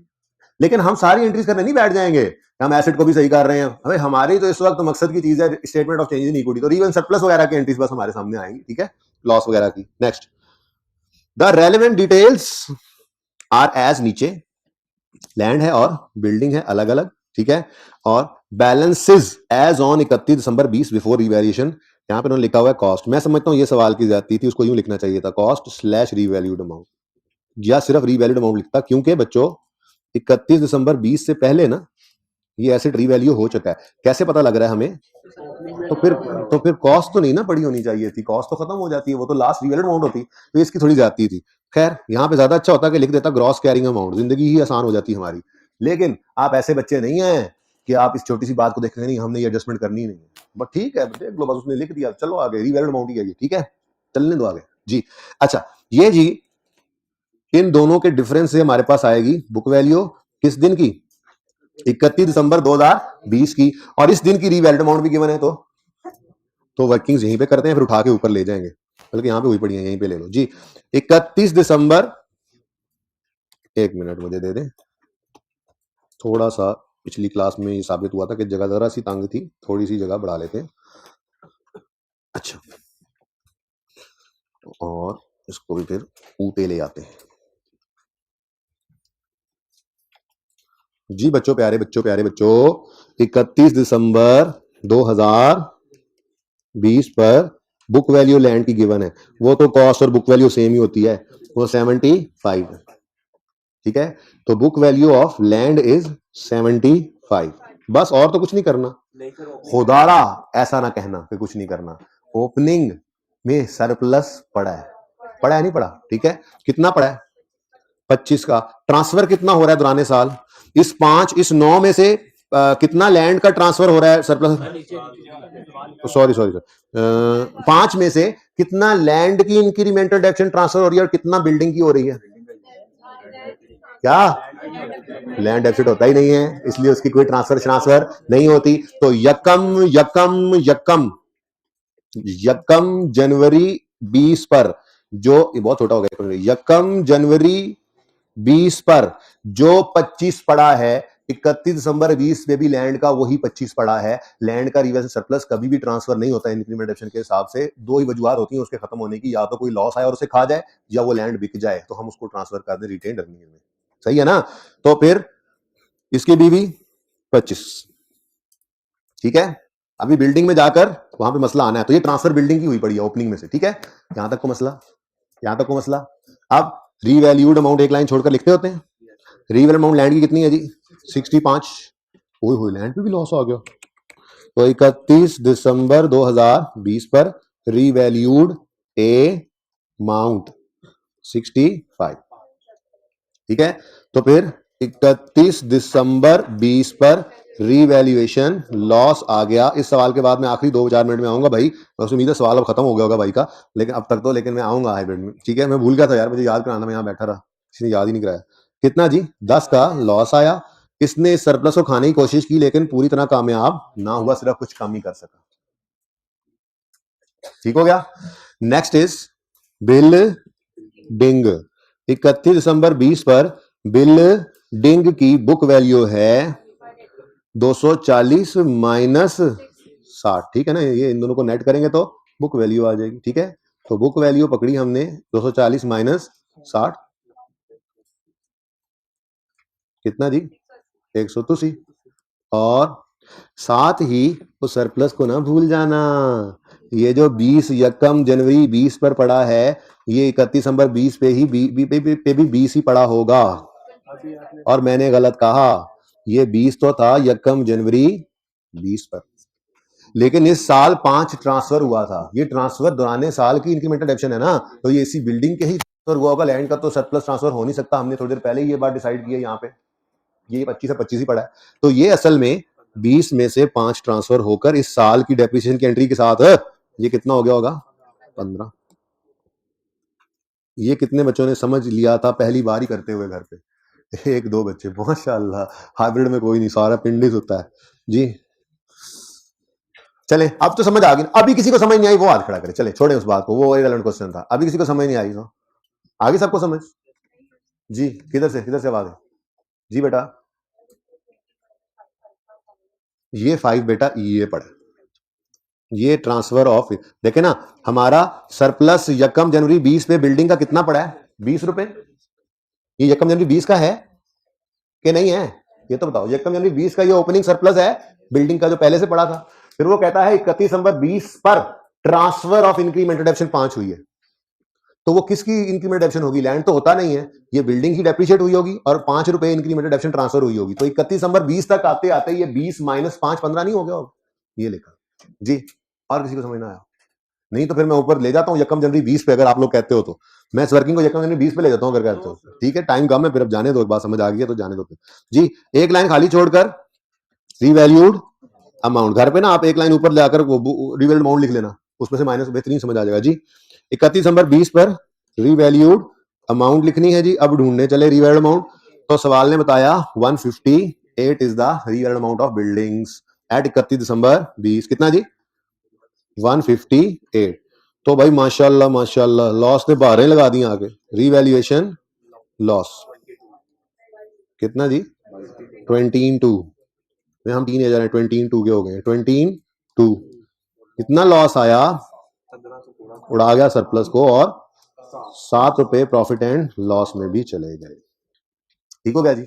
अब मेरे प्यारे बच्चों, पागल खानो जी, ये येलो एंट्री है और दूसरी ये येलो एंट्री है। येलो एंट्री वो एंट्री है येलो एंट्री वो एंट्री है जिससे रीवैल्यूएशन सरप्लस की हिट को हमने ओसीआई में दिखाना होता है, और मैं वर्किंग एमए में ओसीआई भी बना रहा हूं, ठीक है। तो रीवैल्यूएशन लॉस लैंड का, लैंड में रीवैल्यूएशन सरप्लस का अकाउंट भी 10 से माइनस हुआ है और बिल्डिंग में भी 15 से माइनस हुआ है। तो इधर देखो, मेरे ख्याल में तो डायरेक्ट फिगर ही कोई नहीं अवेलेबल थी, मैं यूं कह देता हूं 10 रुपए से रीवैल्यूएशन सरप्लस डेबिट हुआ लैंड वाला और 15 रुपए से रीवैल्यूएशन सरप्लस डेबिट हुआ बिल्डिंग वाला, तो टोटल 25 से, ये 25 नेगेटिव साइन के साथ ओसीआई में रीवैल्यूएशन सरप्लस, सरप्लस लिख दो, पता तो है ही आपको, ठीक है। स्टार लगा दो, ये लो, ये 25, ठीक है बच्चों, समझ आई है। लेकिन ये ना थोड़ा सा नीचे ले आए, ये स्टार तो बहुत ऊपर चला गया, ये तो ऐसे लग रहा है जैसे ओसीआई है, ठीक है, क्योंकि नीचे टोटल आता होता है ना, टोटल कॉम्प्रिहेंसिव इनकम, यहाँ पे वो टोटल के बाद मैंने ऐसे स्टार लगाकर बताया कि ये 25 कैसे आया। किसको ये समझ नहीं आई 25 की, ये वर्किंग एमए में देखकर बताएं, किसको इस 25 की समझ नहीं आई। For the year revaluation surplus, एक एसेट नहीं है ना, दो है, तो मैंने कहा इकट्ठा कर देना, वर्किंग अलग रखना। तो for the year revaluation surplus 10 से और 15 से 25 से डेबिट हुआ, यानी माइनस हुआ, तो ये लॉस आने की निशानी थी ना। कहो तो दिखा देता हूं, कहो तो अभी दिखा देता हूं, ये भी तो माने इस बात को, मान ही नहीं रहा, ये भी आप लोगों जैसा ही है, लेक्चर नोट्स में सवाल करके आए ना अभी। ये देखो मेरे प्यारे बच्चों, ये देखो 2016 में जो लॉस आया था 312, इसने रियल सरप्लस के अकाउंट को 312 से हिट किया था नेगेटिव, तो 2016 की चेंज स्टेटमेंट कॉम्प्रिहेंसिव इनकम में 312 नेगेटिव आ रहा था। मैं यही वाली बात वहां पे कह रहा हूं कि वो ऐसे हो गए, बस फर्क सिर्फ ये है, मिलाकर देखो तो लैंड और बिल्डिंग इन टोटल कितने से माइनस हुआ रियल सरप्लस, 25 से, तो वो रियल सरप्लस ओसीआई में 25 से नेगेटिव ही नजर आना था। आप समझ आती है सबको, चलें आगे, कोई क्वेश्चन। अच्छा जी, अब मेरे ख्याल में हम ना बना लेते हैं अपनी statement of changes in equity. सवाल तो हमारा पूरा हो गया, ये फिगर्स हमने उठा ली हैं, ये हमारा सवाल है, वर्किंग एमए को साथ रख के हमारा सवाल पूरा हो जाना है, ठीक है। क्योंकि देखो वर्किंग एमए में 25 का लॉस आ गया, जिसने कहां जाना है, रियल सरप्लस के लेजर कॉलम में, ठीक है। 5 चुप कर जाना, वो नहीं बताना अभी, ठीक है। 5 की ट्रांसफर की एंट्री भी कर लेंगे और सवाल पूरा करते हैं, ठीक है। शुरू करें जी। जी डस्टर दे, डस्टर दे।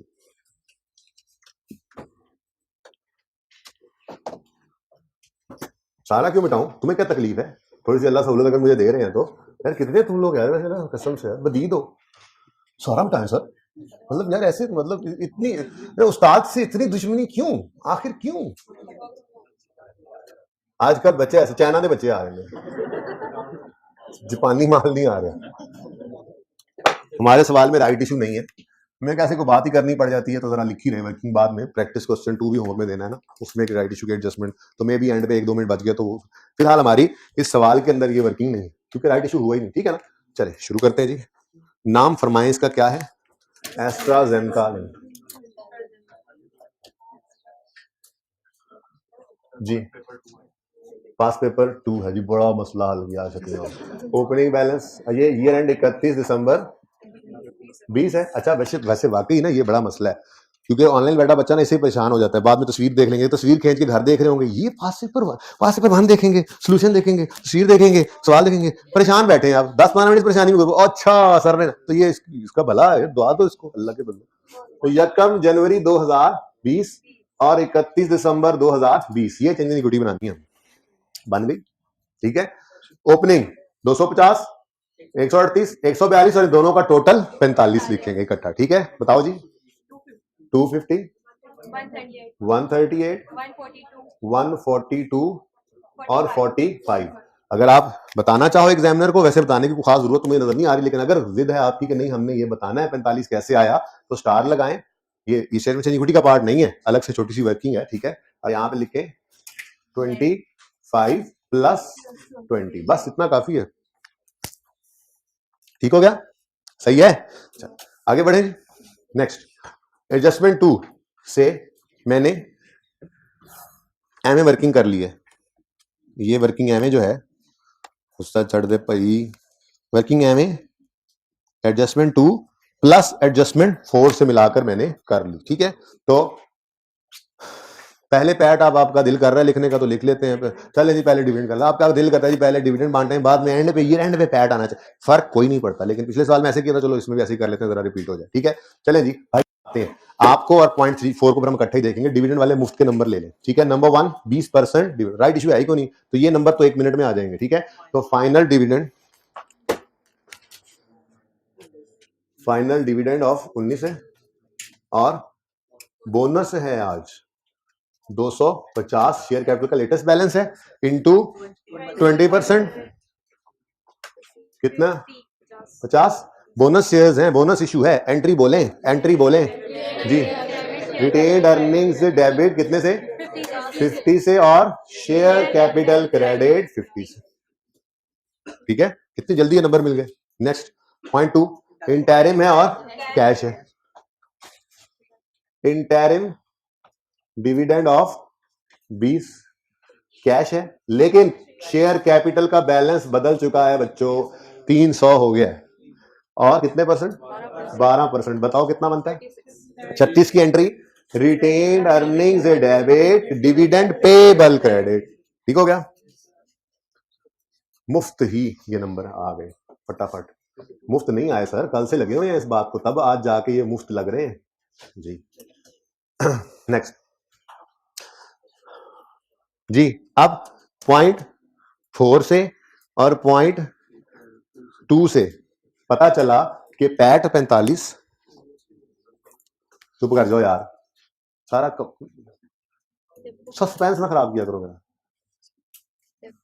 टोटल कॉम्प्रिहेंसिव इनकम में 2020 में रिटेन्ड अर्निंग्स में आएगा प्रॉफिट 45 और रीवैल्यूएशन सरप्लस नेगेटिव 25 आएगा। ये बताना है कैसे आया, तो ये भी यहां पर लिख दो 10 + 15, ऐसे ही था। ठीक है जी, ट्रांसफर की एंट्री तो भूल ही गया, ट्रांसफर की एंट्री भी तो होती है, ट्रांसफर की entry, transfer to retained earnings साल के दौरान में हुई है ना। ठीक है, कितनी 5 रिटेन्ड अर्निंग्स में क्रेडिट कर दें। ठीक है, लेकिन एक मसला हो गया यार, ये 5 की फिगर में तो सिर्फ ये तो ओपनिंग हो रहा था ना, जो इस साल की रीवैल्यूएशन हुई है उसके बाद आपने ट्रांसफर नहीं कराई। ईयर एंड रीवैल्यूएशन है, कोई डेप्शन होगी तो इंक्रीमेंटल डेप्शन होगी, तो इसके बाद कुछ नहीं होना था। ठीक है, सब ओके है, जो 5 ट्रांसफर हो गया वही था इंक्रीमेंटल डेप्शन का बैलेंस। ठीक हो गया जी, और कोई मसला कुछ रह तो नहीं गई? जिनको वो बात पता है ना, जो 1-2 बच्चों को बोला उसके अलावा बताएं, वो चुप रहे। जी कुछ मसला तो नहीं है, कुछ रह तो नहीं गया? ये देखें जी, ये रीवैल्यूएशन पता सबको ही होना है मेरे ख्याल में, सवाल का सोल्यूशन देख के आए हैं, कल होती बात तो और बात थी। ये वर्किंग करके ये रीवैल्यूएशन की एंट्रीज क्या इन्होंने कर ली थी? इन्होंने जो ड्राफ्ट बनाया था इन्होंने हमारे सामने रख दिया और फिर वो कह रहे हैं कि ये रीवैल्यूएशन इस ड्राफ्ट में इनकॉर्पोरेटेड नहीं है, तो फिर इसका मतलब हमने इसको इनकॉर्पोरेट करना चाहिए। अब हम इसको इनकॉर्पोरेट करेंगे कैसे? हम कहेंगे लैंड पे लॉस आया, अब लैंड बैलेंस शीट में सही करेंगे, इधर देखें तो लैंड क्रेडिट और रीवैल्यूएशन सरप्लस 10 से डेबिट, ये इसमें डेबिट आ गया। ठीक है, आप कह रहे नहीं इधर से नहीं, इधर से नहीं, इधर घूम के आए जी। लैंड क्रेडिट और even surplus in OCI debit 10 ही है ना। ठीक है, और यहां से ये चला गया इधर, देखा ठीक है, ओके चलें आगे। ये हो गई, लैंड सही हो जाएगा और ये सरप्लस भी आ गया, डन। यानी हम जब ओसीआई स्टेटमेंट एलिक्विडिटी हमने बनानी है, बनाते तो ये नजर आता ना, ये आ जाना। ठीक है, अच्छा आगे बिल्डिंग में भी लॉस आया, बिल्डिंग 22 से हुई क्रेडिट, रीवैल्यू सरप्लस 15 से हुआ डेबिट, यहां आया और यहां से इधर चला गया, लेकिन एंट्री पूरी नहीं हुई। एंट्री में प्रॉफिट एंड लॉस अकाउंट में 7 रुपए का लॉस आ गया है, 7 रुपए का लॉस आया है, 312 रुपए का लॉस आया था, तो ये सॉरी 312 का टोटल लॉस था, 312 का ये सरप्लस में 462 का लॉस आया था, सरप्लस को खाने के बाद 150 प्रॉफिट एंड लॉस में गया था, याद है? तो इसने प्रॉफिट एंड लॉस को जाके कम किया था, ये लॉस है। ठीक है, तो इस साल के अंदर ये 150 आपको नजर आया था माइनस, मैंने कहा था अज्यूम करो कि ये फिगर इसके माइनस होने के बाद आई है, ये माइनस होने के बाद आई है। लेकिन इस सवाल में हम ये अज्यूम नहीं कर सकते कि ये प्रॉफिट एंड लॉस वाले हिट डेबिट के बाद की फिगर है, क्योंकि अज्यूम कैसे करें, वो तो चीख चीख के कह रहा है हम ड्राफ्ट बना चुके, उसके प्रॉफिट्स ये हैं, लेकिन ये रिवैल्यूएशन इनकॉर्पोरेटेड नहीं है। इसका मतलब कि ये 7 का लॉस इस प्रॉफिट की फिगर तक आते आते माइनस नहीं हुआ। ठीक है, तो अब अगर हम इस लॉस की एंट्री यहां पर करें, रिवैल्यूएशन लॉस की एंट्री अगर यहां करें,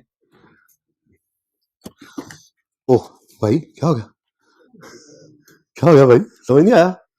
अगर हम इस रिवैल्यूएशन लॉस की एंट्री कितना है 7, प्रॉफिट लॉस को डेबिट किया, इसको अगर यहां पर करते हैं तो ये उसने नहीं किया हुआ, हम कैसे अज्यूम कर ले 45 तक आते आते माइनस हो गया है। उन्होंने तो ये रिवैल्यूएशन इनकॉर्पोरेट ही नहीं की हुई थी, इसका मतलब ये पैट गलत है। ठीक है, अगर हम रिवैल्यूएशन को इनकॉर्पोरेट करते हैं ना, तो जैसे ये 25 यहां पर नजर आने लग गया, पहले नहीं था, उसे नहीं लिखा रोज ड्यूरिंग द ईयर लॉस 25 है। ठीक है, जैसे ये 25 यहां नजर आया, वैसे ये 7 भी यहां नजर आएगा।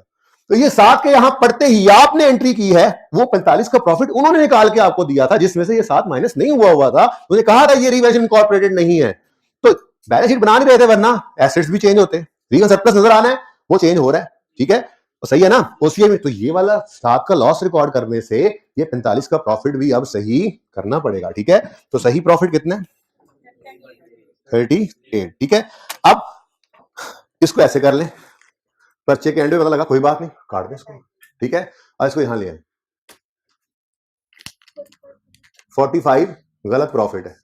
ठीक है, 45 गलत प्रॉफिट है, क्यों, क्योंकि इसमें से एक 7 का लॉस माइनस नहीं हुआ, कर लो माइनस। ठीक है, जब माइनस करोगे तो एक लॉस बढ़ रहा है ना, मतलब लॉस बढ़ने से प्रॉफिट क्या होगा, कम हो जाएगा, तो -7 करके सही वाले प्रॉफिट को लिख लोगे। पर्चे में ऐसा बाद में पता लगा, कोई बात नहीं, कटिंग के मार्क्स नहीं कटते, इसको काटा और सही वाली फिगर को लिख लिया। ठीक है, लेकिन अभी तो मेरे पास ऑप्शन है ना, मैं तो ऐसे कर लूंगा। ठीक है, 30, हाँ जी, और तो कुछ नहीं रह गया जी, 300, 138, 99 और 50।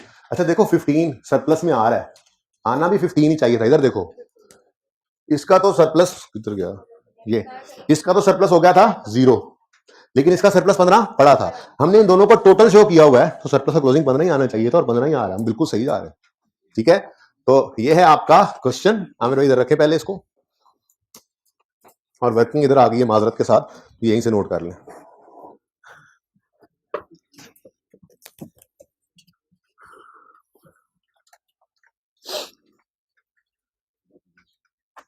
देखा है, थोड़ा पड़ा है ना। अभी 3 मिनट क्लास में रहते हैं, और अब मैंने होमवर्क का सवाल डिस्कस करना है, जो आपने करना है होमवर्क में है। हाँ, उधर भी जाना है ना, जल्दी से जरा बता दो मैं, ताकि मैं फिर अपनी हाइब्रिड में जाऊँ।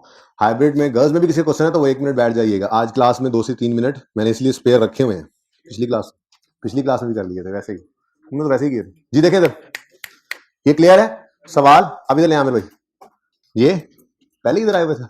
अच्छा जी, ये वर्किंग एमए को छोड़े, 1 और 2 आपके लिए जरूरी है, वर्किंग एमए तो वैसे ही आपके लिए है, वो ईएम। इतनी सी बात ही है बस सारी सवाल के अंदर। अब प्रैक्टिस क्वेश्चन 2 ओपन कर लें जी। ये वापस जाएं, इधर से वापस पलटना शुरू करें, सफेद थोड़ा सा पीछे जाएंगे, कौन से सवाल है ज्यादा, पेज नंबर 369 पर क्वेश्चन नंबर 2 है, मून लाइट पाकिस्तान लिमिटेड। इसमें ना समराइज ट्रायल दिया हुआ है, खैर से जरा ध्यान से देख लो। बिल्डिंग्स की कॉस्ट है, उनकी एक्यूमुलेटेड डेप्रिसिएशन है, लैंड एंड बिल्डिंग डेप्रिसिएशन सिर्फ बिल्डिंग की है, फिर ऑर्डिनरी शेयर्स ओपनिंग आ रहा है, रिटेन अर्निंग्स भी ओपनिंग आ रहा है, और ये एक अजीबो गरीब चीज नजर आ रही है। दरअसल ना राइट इश्यू हुआ है, लेकिन आप स्टेप 1, स्टेप 2, स्टेप 3 नहीं कर सकते इस सवाल में तरतीब से, क्योंकि इसमें ना गालिबन परसेंटेज ऑफ राइट इशू नहीं गिवन कि कितने राइट शेयर इशू किए हैं। अब आपने सवाल में करना क्या है, घर पे इस 420 की फिगर को यूज करना है, और जो राइट शेयर्स की इशू प्राइस आ रही है उससे इसको डिवाइड करना है, सिंपल। ये वही पैसे यहां पड़े हुए हैं, गलत एंट्री कर दी थी उसने, ठीक है ना। तो ये करने से आपके पास नंबर ऑफ शेयर्स जो इशू किए हैं वो आ जाएगा। नंबर ऑफ शेयर्स पहले 2 स्टेप्स जरा चेंज होकर एक बन गया, 420 डिवाइड बाय 12 करोगे, नंबर ऑफ शेयर्स आएंगे, उसके बाद जनरल एंट्री कर लोगे। बाकी कोई नहीं है जान इस सवाल में। लैंड बिल्डिंग रिवैल्यू हुए हैं, कर लेंगे आप। राइट शेयर्स इशू हुए हैं, प्रॉफिट आफ्टर टैक्स इतना है और इतना है 2 साल का, डिविडेंड्स की माशाल्लाह लैंड लगी हुई है, और सिर्फ 30 जून 2019 की आपने चेंज इन इक्विटी बनानी है। सोल्यूशन में दोनों साल की बनी है, तो दोनों की कर देता हूं मैं, दोनों की बनी हुई है। चलें आप ऐसा करें, आप 30 जून 19 ऑल्सो इंक्लूडिंग कंपैरेटिव्स कर रहा हूं मैं, ठीक है। लेकिन एक काम याद रखना, वैसे पिछली क्लास को नहीं कहा, चलो आप भी फिर रहने दो, कल फिर मैं इसको होमवर्क को बढ़ाऊंगा और कल मैं कम से कम भी क्वेश्चन बैंक के 5 से 6 सवाल आपके होमवर्क में दूंगा इसी टॉपिक के, आज नहीं दिए, ठीक है। सही हो गया। टर्म टेस्ट में ये है 7 नंबर का सवाल, ठीक है जी। तो आज के लिए इतना ही, ये होमवर्क करेंगे। क्लास वर्क वाले सवाल जिन्होंने नहीं किए थे दोबारा करेंगे, जिंदगी तो कल मिलेंगे। हाइब्रिड वाले बैठे रहें। अल्लाह हाफिज।